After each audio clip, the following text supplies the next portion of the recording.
Sausaw natin. Bring Archie. Hello, sir. Tay Willie, kumusta po? Okay lang, sir. Sige. Dito pa ako sa Kalibo ngayon. Magpunta kami dyan. Sa inyo. Ngayong hapon po, ngayong hapon. Bubulan lang kung kaya papadala sa inyo, sir. Ano po? Pag-abot na dapat bulingan, may dahil kong pabili. Abaw. Kita tayo dyan. Magtawag lang ako ulit ha. Sir. Sige. Hindi ikaw busy ngayon?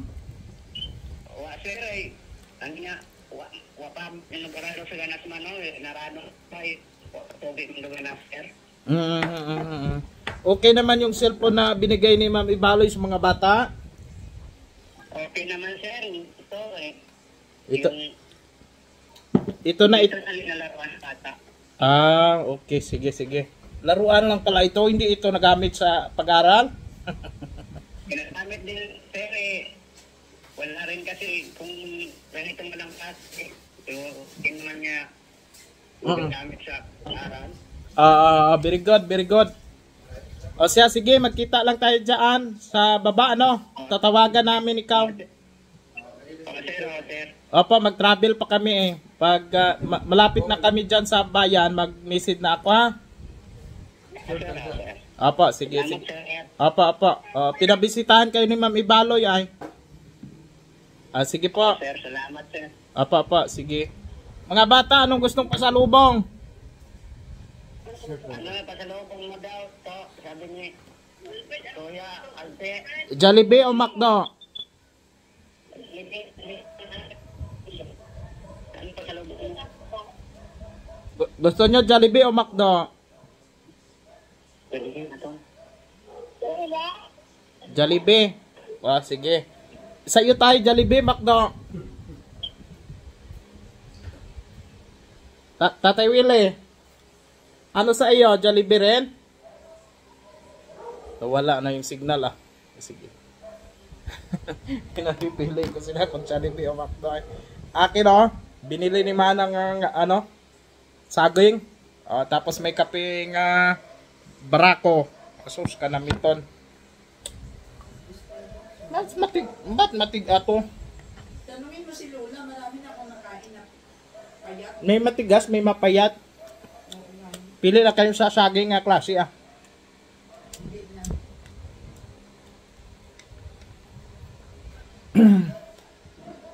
Ito yung kape na itim na kape. Black coffee. Black coffee. Yan ang healthy. Walang sugar. Walang sugar. Healthy. Healthy yan. Pasaway rin minsan. Sarap saging mga kapobs. Mukbang tayo. Puntahan namin si... dito pala yung camera. Puntahan namin si Tatay Willie. Mga kapobs, pasalubong. Bilhan ko mamaya na pasalubong. Pero hindi pa kami nakaalis, kaya ito muna, kain muna kami. Binigay ni Kuya Arnel sa akin, bagoong.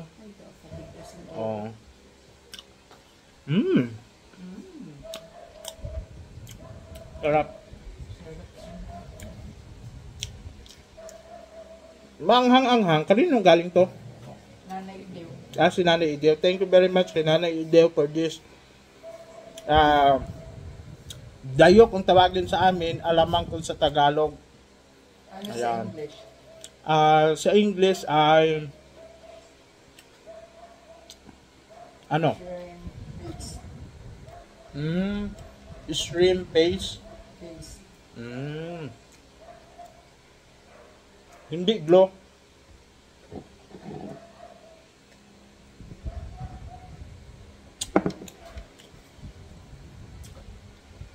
Meron kasi hindi kami nakaalis kaninang umaga. Kaya may pinuntahan kami ng isang nanay. Nahanap niya yung anak niya. Ito yung video. Pakita natin. Baka may mga nanonood dito sa YouTube na hindi nakapanood sa Facebook ba. Sausaw natin. Ang gayok na ito ay hatid sa inyo ni Nanay Ideo. Ano nga, Bilya Rosalia. Owned and managed by Ideo. And Jonathan Naknak. Sarap po. Sige. Nay, padalhan mo lang ako palagi nito ng ng ganito. Libre na advertisement mo. Nanay po yun ni Ate Prissy. Ayan. Ang Bilya Rosalia. Pag kayo pumunta ng Kalibo, halimbawa mga 4 lang man kayo, 3, kayang i-accommodate, no? May tulugan, no? Good for 2. Pwede na kayong magdayo dito sa Kalibo. Kung pupunta kayong Kalibo, punta kayo sa Bilya Rosalia. Sa Bilya Rosalia, mura na po ang ang rental diyan. Sulit na kasi may swimming pool sila. Good for 2 po 'yun yung room nila. Bilya Rosalia. Pero kung halimbawa, mga cowboy man yung mga kasama ninyo, okay naman sila. Cowboy, pwede rin daw ng Kalabaw boy o no? Ang gulo mo, Kuya Arnel. Ang gulo mo. Pwede kayo pumunta doon, pwede kayo magrenta, mga kapobre. Ma-enjoy na ninyo yung buong Bilya Rosalia sa Kalibo, at saka may swimming pool pa doon, pwede pa kayong maligo. Napakamura. I-message niyo sa page nila, Bilya Rosalia. Ayan palaging pulibok.